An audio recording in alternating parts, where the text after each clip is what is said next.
सिजावल जून जो शहर ॿाहिरां भठनि ते मौजूदु हूं, जिथे भठनि ते कमु कंदड़ मज़दूर तबिको जेको आहे हिन महांगाई जहिड़े दौर में जेको आहे सख़्तु परेशानी खे मुंहुं ॾियण ते मजबूर आहे। जॾहिं त सिरनि जा जेके उहे रेट आहिनि उहे आसमान ते पहुतल आहिनि।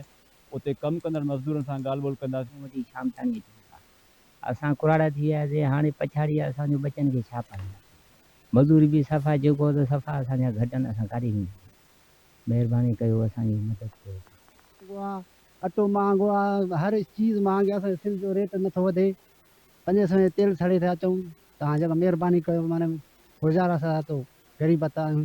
सम्झी रहूं सूरत थिए कोन थी। असां केतिरो बि कमायूं था, सिज लही था वञनि, पोइ बि 1000 1100 कमायूं था हिते त 1500 या 2000 घर जा ख़र्च आहिनि। नंढा नंढा ॿार आहिनि, पोइ सॼो ॾींहुं असां लोड़ियूं था। अटो महांगो थी वियो, गिहु महांगो थी वियो, ऐं वॾे ढोरे जो गोश्त त असां खाऊं ई कोन। 12 महीने उधार थिए थी त मिड़ई दरो पुरतो हथु अचे थो, न त असां पैसनि सां पंजनि सां वठी कोन था सघूं। अटो महांग थी वियो आहे, गिहु महांग थी वियो आहे, 500 रुपया किलो आहे। पेट्रोल चढ़ी वियो आहे 360।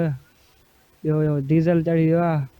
पूरत असांजी पोइ नथी, हिन में हलूं था, कालो सॼो ॾींहुं हलूं था, सरियूं कमु त हले न त 500 गिहु थी वियो, 6 किलो इहो अटो कयूं था। 500 रुपया गिह जो तेल लॻो पियो आहे। सम्झी जे करे असां ग़रीब अर्ज़ु कयूं था, असांखे कीअं सस्ताई खपे।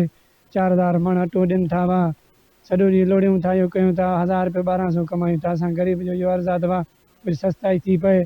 हाणे असां मज़ूरी धज़ूरी कयूं था, बनी ॿार कयूं था, तेल चढ़ी वियो आहे, महांग थी वियो आहे। कंहिंसां कणिक खे रेट कोन्हे। ग़रीब असां चवंदा हुआ कणिक खे बि रेट थिए, कुझु महांगाई घटि थिए। ग़रीब माण्हू असां को चाढ़ो थी वञे। शाम ते लोड़ियूं था, कंहिंसां 1100 1200 थियनि था। 500 रुपया गिहु किलो लॻो पियो आहे। पेट्रोल हुते चढ़ियो पियो आहे। एॾो सारो पंधु करे अचूं था, लोड़ियूं था, हिते कमायूं 500-600 रुपया। अटो गिहु महांगो, तेल महांगो, असां ग़रीबनि जी मज़दूरी हुते।